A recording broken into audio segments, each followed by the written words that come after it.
The American Cancer Society has released some new data showing survival rates in the number of cancer cases. And that data has some positive aspects, but also shows that the fight is not over. Well, 9 News medical expert Dr. Paul Coley is joining us with some of those details. Can you give us an update on cancer survival rates? Where does that stand right now? Yeah, so the American Cancer Society puts out this report pretty much every year to tell us how we're doing. And cancer survival is the highest that it's ever been. So that's the big news here. I mean, it's a cause for celebration. So if an American gets diagnosed with cancer today, their chance of surviving is about 70%. And this is all cancers, yes. And we're going to have 2 million Americans in 2026 who are going to get diagnosed with a new diagnosis of cancer. Now, this is up 34% from 1991 when it was at its worst. And it includes both cancers that have spread at diagnosis and those that haven't. So I think this is huge. I mean, really a chance to appreciate the fact that we've made so much progress. And that gives me a lot of hope, right? So that is great news. What contributed innovation-wise to this rise? Well, the biggest thing, believe it or not, is the fact that we've given up smoking. Smoking has now become taboo. That has made a huge impact on deadly cancers like lung cancers. The other thing is we've made better screening, right? So most of us are now thinking about screening ourselves for cancer.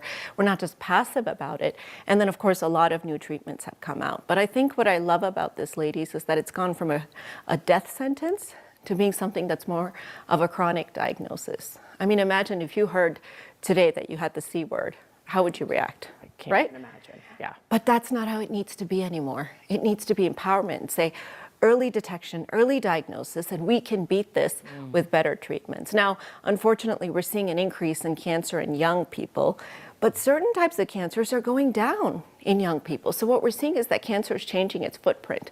It's changing the way that it behaves, and we have to figure out why that is, and environmental factors or toxins or what have you. Well, cancers are different.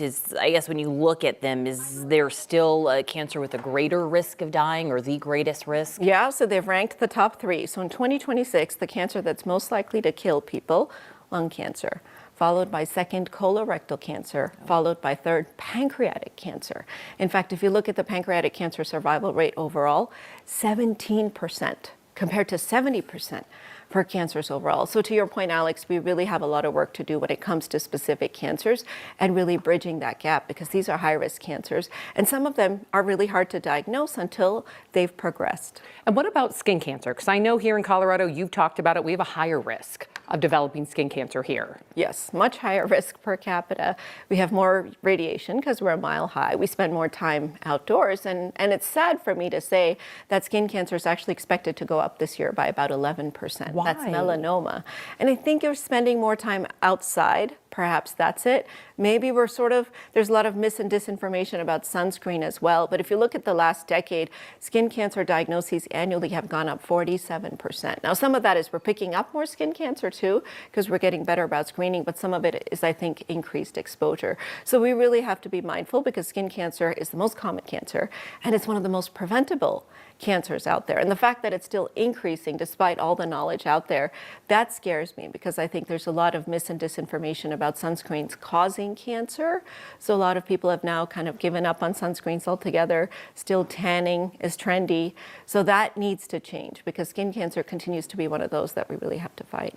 Any new developments on the horizon when it comes to research or screening? I mean, tell us what's going on now. Tons of really exciting stuff. So we're talking about polygenic risk scores. So looking at your genetics, putting you into an AI model and telling me what kind of cancer you're going to go on to develop, so that I can actually treat it before it even happens. Doing something called liquid biopsies, which means instead of waiting for a tumor, and tumor has to be pretty big for it to start getting detected and being reactive, we start taking a drop of your blood and checking for thousands of cancer markers. Wow. Microscopic cancer markers that are being leaked by microscopic cells and pick up tiny little cancers before you even have them.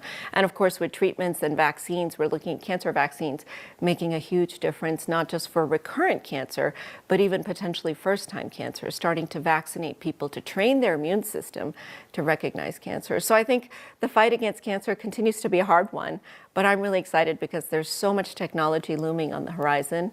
One thing we have to walk away with, though, empowerment, right? We have to get screened. Yeah. And so no matter what your age, figure out what screenings you need. It could be skin cancer, it could be, breast cancer, colon cancer, cervical cancer, all the cancers out there. Just make sure you get them done, because that's how we're going to win this fight. Great information, very encouraging news. Dr. Coley, thank you so much.